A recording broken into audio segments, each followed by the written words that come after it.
Let us settle into a space of quiet observation, a place where the noise of the present day fades away, leaving only the gentle rhythms of the past to guide us. Close your eyes and let your breath find a slow, steady cadence, matching the turning of the tides or the slow drift of clouds across a vast, open sky. We are going to travel back in time, not to a place of urgency, but to a specific atmosphere, a mood that hung over the concrete canyons of New York City in the early 1980s. Imagine the island of Manhattan as it rests in the early morning light, before the cacophony of commerce truly begins. The sun rises over the East River, casting long, pale shadows against the Art Deco spires and the glass monoliths of the financial district. The streets are narrow here, winding paths laid down centuries ago, now lined with the towering institutions of American finance. There is a coolness in the air, the scent of the ocean mixing with the steam rising from the subway grates, a sensory tapestry of a city waking up. In this era, the world was analog, tactile, and heavy with physical presence. Information did not fly invisibly through the air on Wi-Fi signals, but traveled through copper wires, through pneumatic tubes, and, most importantly, through paper. The rustle of newsprint was the soundtrack of the morning commute. On the trains rattling towards Wall Street, men in gray suits and trench coats would unfold their newspapers, snapping them open with a practiced flick of the wrist. It was a ritual, a shared moment of silence before the trading bell rang. At the center of this world stood an institution known as the Wall Street Journal. It was more than just a newspaper. It was a record of the pulse of the economy. Its pages were distinctive, wide and gray, lacking photographs, filled instead with intricate stipple drawings and columns of dense, carefully chosen words.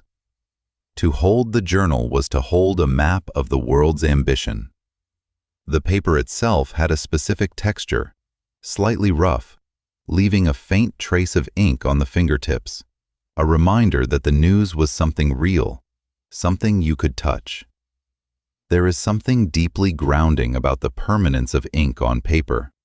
Once the words are printed, they become history, fixed points in the flowing river of time. Within the offices of the Wall Street Journal, located then in the heart of the financial district, the atmosphere was one of serious, quiet industry. Picture a vast newsroom, a landscape of desks and typewriters.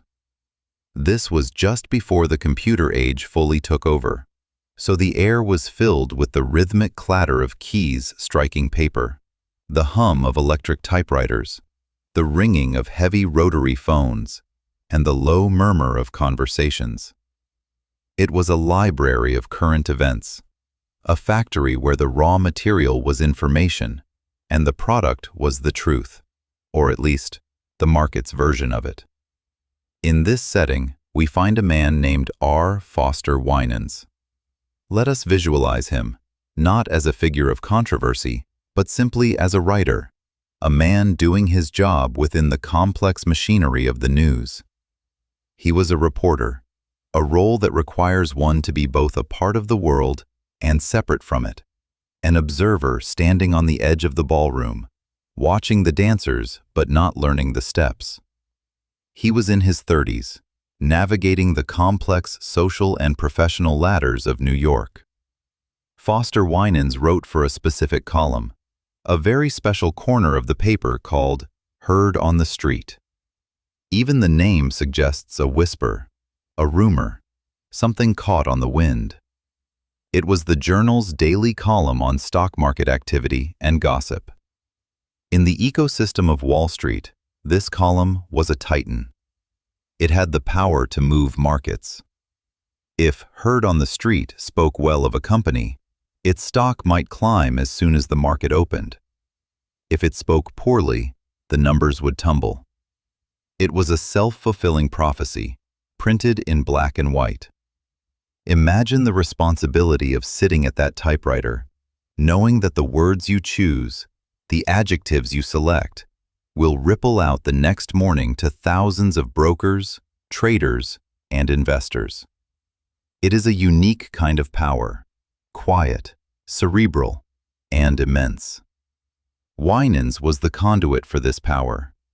He would spend his days on the phone, talking to sources, gathering the whispers of the market, distilling the chaotic noise of the exchange into clean, readable paragraphs. The year is 1983. The city is vibrant, filled with a sense of upward momentum. The economy is shifting, and the culture of Wall Street is beginning to change, becoming faster, sharper, more aggressive. But in the newsroom, the pace is measured by the deadline. The clock on the wall ticks forward, a steady, relentless metronome. Winans sits at his desk, perhaps sipping a cup of coffee that has gone cold, surrounded by stacks of annual reports and notes scribbled on legal pads. The lighting in the office is fluorescent, a steady humming glow that banishes the shadows. Outside, the sky turns from the bright blue of afternoon to the deep indigo of twilight. The janitorial staff begins to move through the building with their carts, the quiet rhythm of the night shift taking over. Winans is often still there, crafting his column for the next day. He is a craftsman, shaping sentences, checking facts, unaware that the path he is walking is about to veer into uncharted territory. It is fascinating how the most significant turning points in our lives often begin quietly, not with a crash, but with a conversation, a suggestion, a door opening just a crack. The story of the scandal that would bear his name begins not with malice, but with a relationship. It involves the intersection of two worlds, the world of the observer, the reporter, and the world of the participant, the stockbroker. Winans met a broker, a man immersed in the high-stakes energy of the trading floor. The contrast between them was stark. One earned a modest salary to write about wealth. The other chased wealth directly, capturing it in the fluctuating fractions of stock prices. In the soft, low light of a Manhattan bar, or perhaps over a dinner where the sounds of silverware on china punctuated the conversation, an idea was formed. It was a simple concept, born of the disparity between the power of the column and the bank account of the writer. The idea was to share the contents of the Heard on the Street column before it was published. To know what the oracle would say before the rest of the world heard the message. Let us pause to consider the seduction of a secret. There is a certain intimacy in knowing something that others do not. It creates a bond, a private world shared only by the conspirators. For Winans and his associates, this secret was a key that could unlock the potential of the market. The plan was not complex.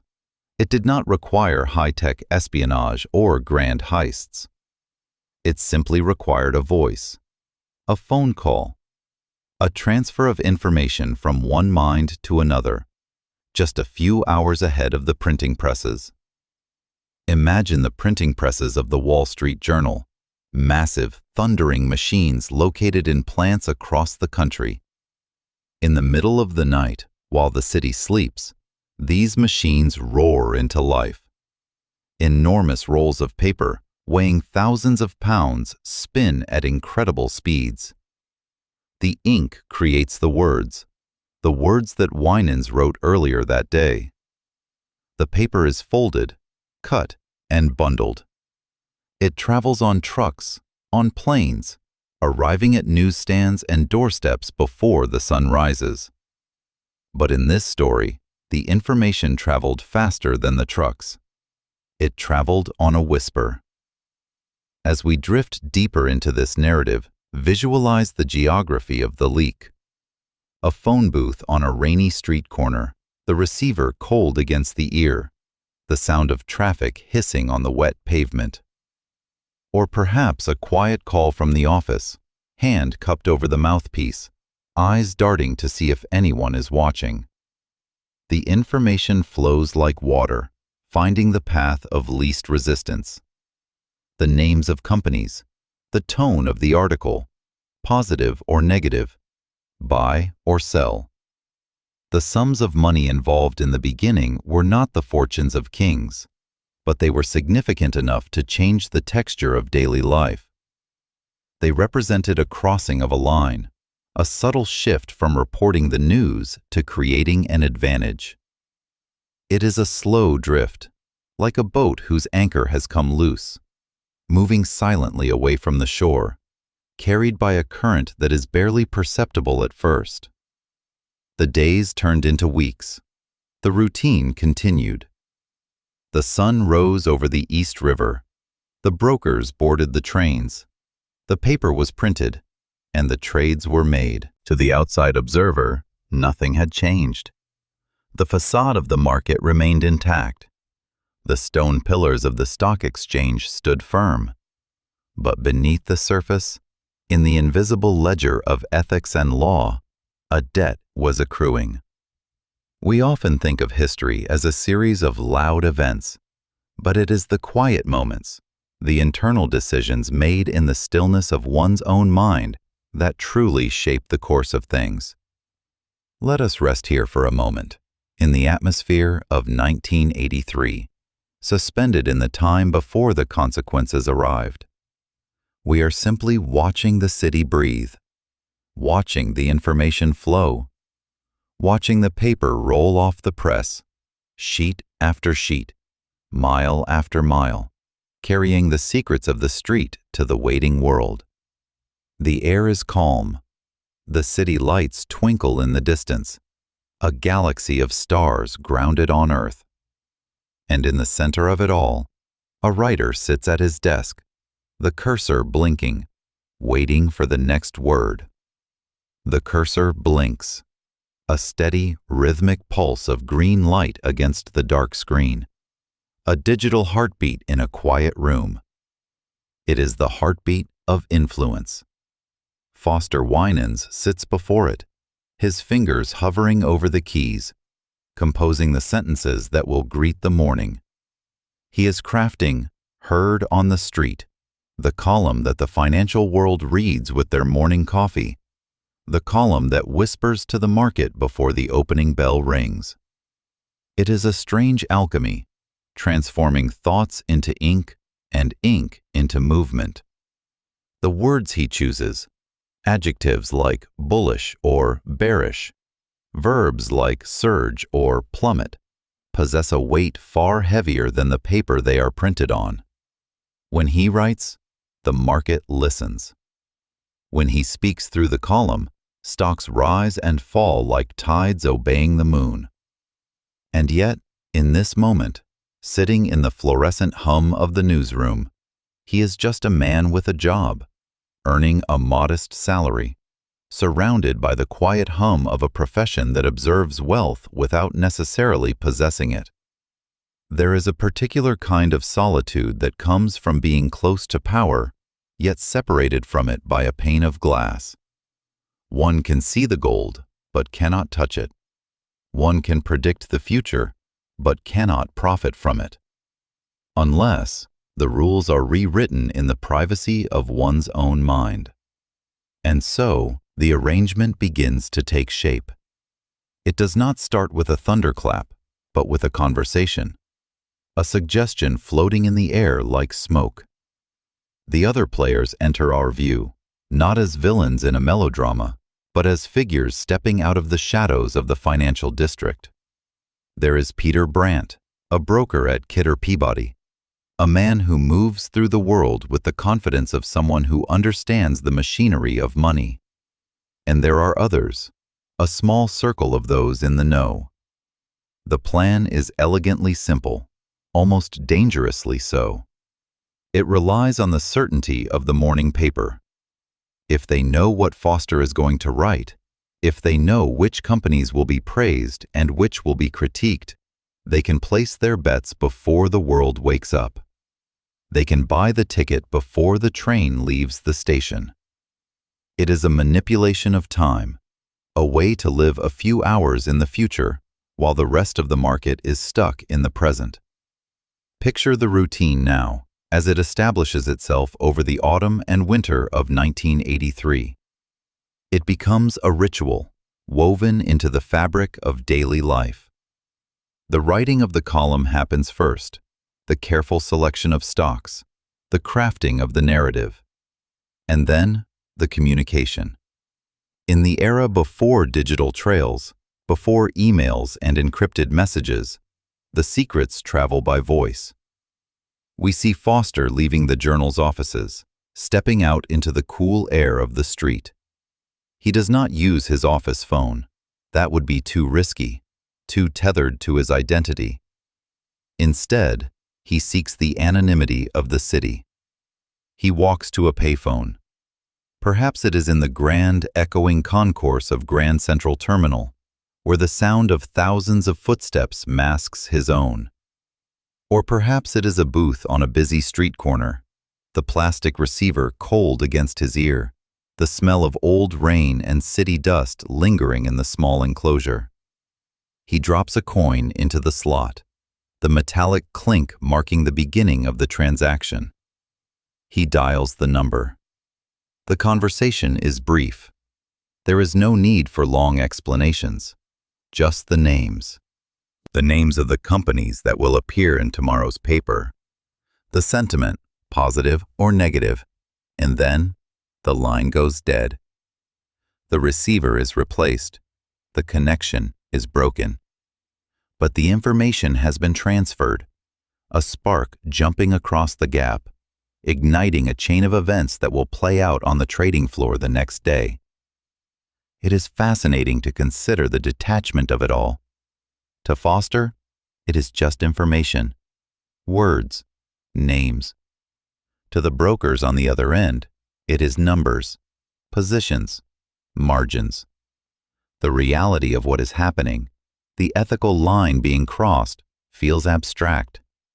It is a victimless drift, or so it seems in the quiet of the moment. There is no robbery, no violence, only the silent movement of numbers from one column to another. As the weeks pass, the profits begin to accumulate.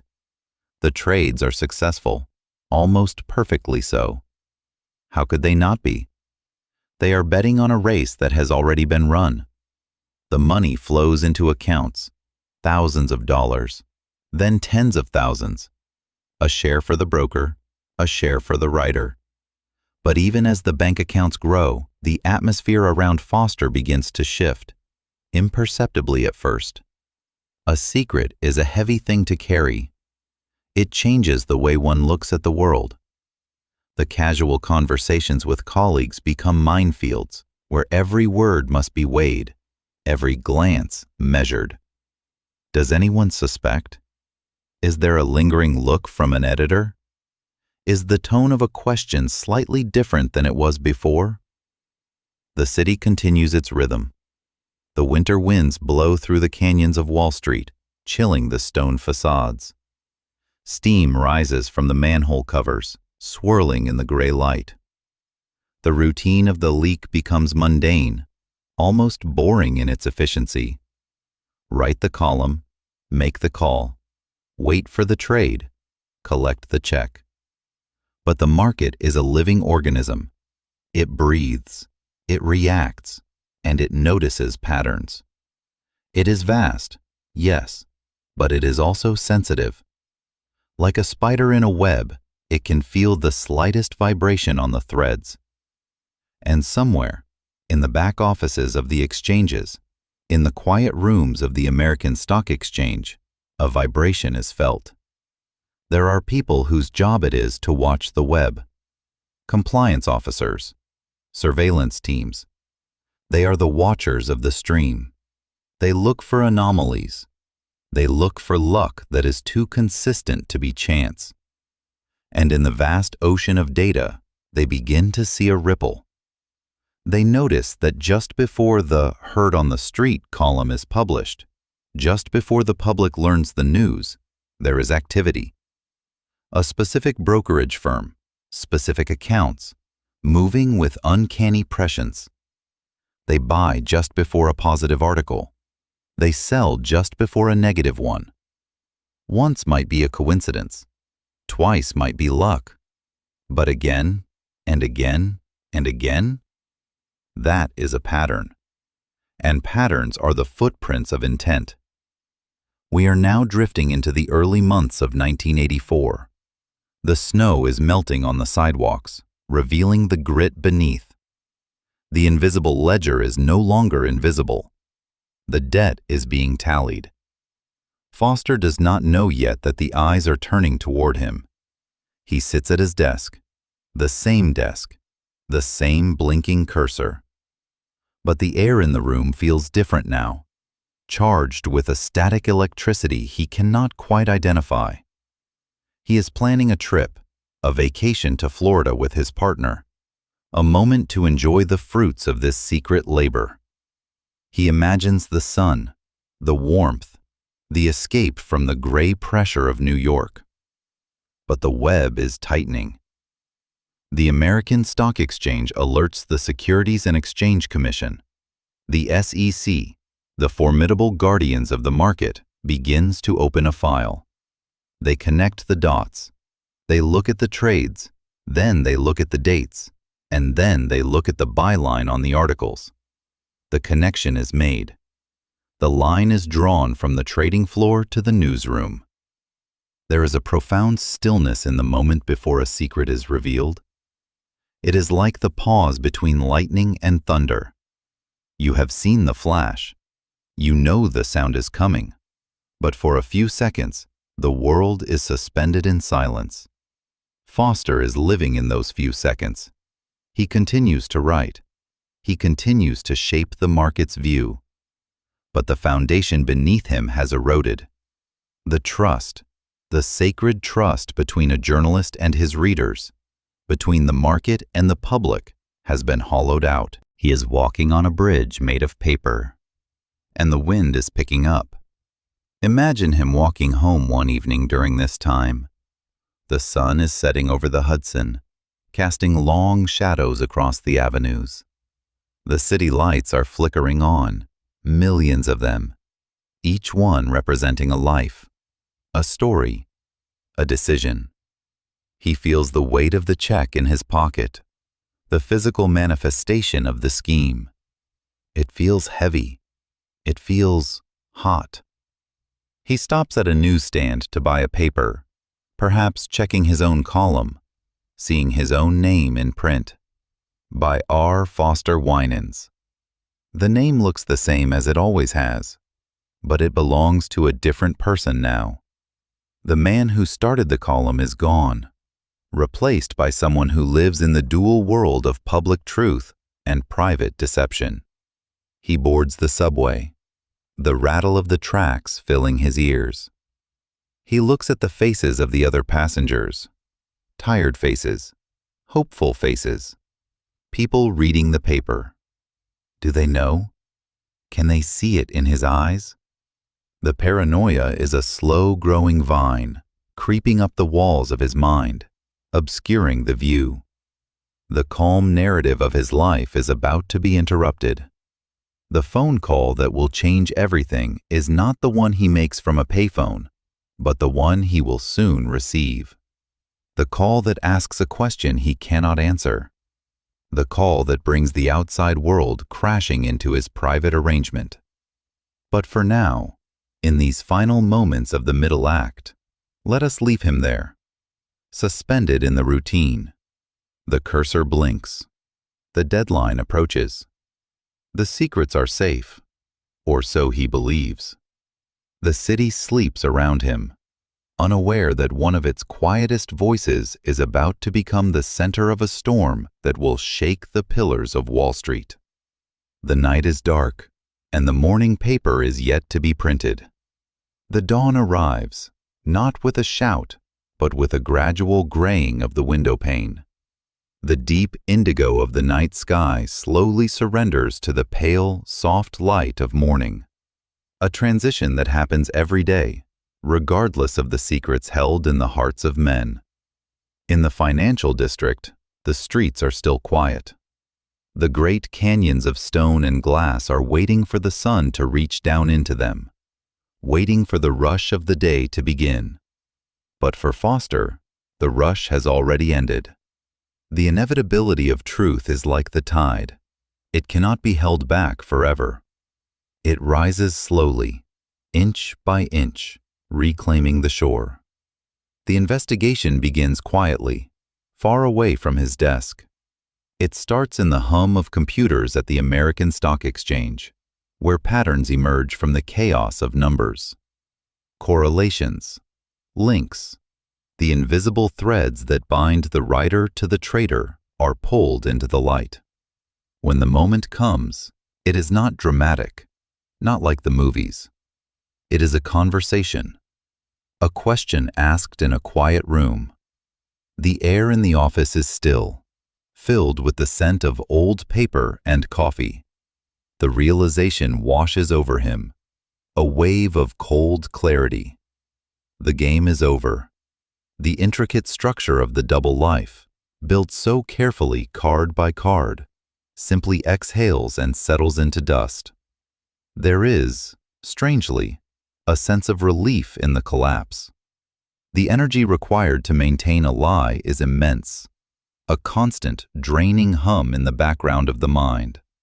When the truth is finally spoken, when the words hang in the air, that hum stops. The silence that follows is profound. It is the silence of a burden being set down after a long, long journey.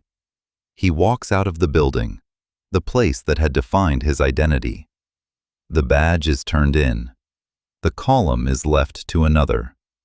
The world outside is the same as it was an hour before. Pigeons pecking at the pavement, the distant wail of a tugboat on the river, the rhythm of traffic. But his place in it has shifted. He is no longer the observer behind the curtain, pulling the levers of perception. He is now part of the story. We often fear the moment of exposure, the moment our flaws are seen. But there is a peace on the other side of that fear, the peace of having nothing left to hide. The narrative moves from the newsroom to the courtroom, spaces of wood and marble, designed to intimidate, but also to bring order. The legal proceedings move with a glacial pace, a slow, deliberate procession of arguments and counter-arguments. The specific charges, the technicalities of insider trading, the definition of property and duty, these become the new language of his life. The case travels all the way to the highest court in the land. It becomes a matter of precedent, a debate about the nature of information itself. Does a newspaper own the timing of its stories? Is the knowledge of what will be printed a form of property? These abstract concepts float through the air, settling like dust motes in shafts of sunlight. But for the man at the center of it, the legal storm is distant. He is in the eye of it, where the winds are calm. He watches as his life is dissected, categorized, and judged. There is a detachment now. The ambition that once drove him, the desire to be a part of the wealthy elite, has evaporated. What remains is a simpler existence. He accepts the consequences. There is a dignity in acceptance, a quiet acknowledgement that actions have echoes, and those echoes must be listened to. The sentence is handed down, a period of confinement, a time to be removed from the world of deadlines and ticking cursors. In the solitude that follows, time changes its texture. It no longer rushes forward, propelled by the opening bell and the closing bell. It pools. It widens. The days are measured not by the rise and fall of stock prices, but by the slow movement of light across a floor, by the turning of pages in a book. He writes his own story now. Not a column about the market, but a reflection on the self. He looks back at the young man who wanted so much, who felt the pull of the golden calf. He writes with a clarity that only comes after the fall. He finds that his voice, the voice that once moved markets, is actually better suited for telling the truth about human frailty. The scandal fades. The newspapers that carried the headlines turn yellow and brittle, filed away in archives, forgotten by the rushing world. Wall Street continues its frantic dance. New names appear in the columns. New fortunes are made and lost. The machinery of the market is vast and indifferent, a great grinding wheel that does not stop for any single person. And this, too, is a comfort. To know that the world goes on. The river still flows past the financial district, dark and strong, carrying the history of the city out to the sea. The subway still rattles beneath the pavement, a lullaby of steel and motion. The sun still rises over the skyline, painting the glass towers in shades of rose and gold. Foster finds a new rhythm, a life lived on a smaller scale, a life of honesty. The paranoia that once crept up the walls of his mind has withered away, replaced by an open view. He can look people in the eye again. He can read the paper without searching for codes. He can sleep. Let us imagine him now, years later. The storm has long since passed. The air is clear. He sits by a window, watching the evening settle over the city. The lights of the buildings flick on, one by one, a constellation of human endeavor. He is no longer a player in that game, merely a witness. The calmness of the evening deepens. The sounds of the city soften, becoming a distant hum, like the sound of the ocean in a shell. The weight of the past has been processed, understood, and released. There is a grace in the aftermath, a quiet garden that grows over the ruins of our mistakes. As you listen to this story, let the details of the scandal drift away. The names, the dates, the dollar amounts. They are just leaves floating on the surface of a stream. Let them drift downstream, out of sight. What remains is the feeling of resolution, the feeling of a circle closing. The cursor has stopped blinking. The screen is dark. The deadline has passed, and everything is all right. The pressure to perform, to know, to be ahead of the curve, has vanished.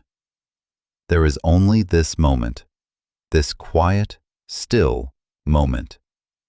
The city of New York, with all its ambition and noise, begins to slow its breathing. The great engine of commerce cools down. The streets empty. The silence of the night wraps around the buildings like a velvet blanket. You are safe here, in the stillness. There are no secrets you need to keep. There are no trades you need to make. There is no news that cannot wait until tomorrow. The narrative of the day is finished. The final period has been placed. Let your own mind mirror this conclusion. Let your thoughts settle, like dust after a wind. Let the tension in your shoulders, the worry in your brow, dissolve into the quiet atmosphere. The story of the column, the leak, and the fall is now just a whisper, a story told by the fire, fading as the embers die down. The darkness is warm and inviting. Drift now, away from the high towers, away from the trading floors, away from the noise. Drift towards the center of your own peace. The night is long, and it belongs to you. The morning paper is yet to be printed, and the pages are blank, clean, and white. But for now, there is nothing to read, nothing to write, only the gentle rhythm of your own breathing, rising and falling, like the tide, like the sleeping city, like the peaceful end of a long day. Rest now. The story is complete, and all is well.